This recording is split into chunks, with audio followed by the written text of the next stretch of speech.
కన్నా పాయసాన్నము కన్నా తీయనైనది మన తెలుగు భాష.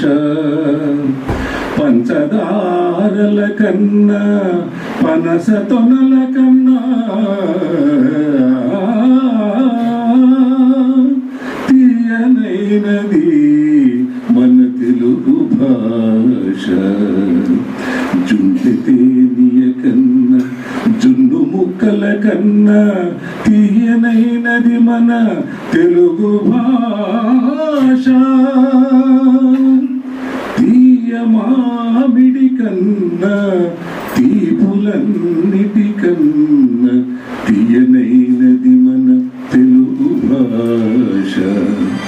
తెలుగు భాషలో పుట్టుటే దివ్యవరము, తెలుగు భాషలో పుట్టుటే దివ్యవరము.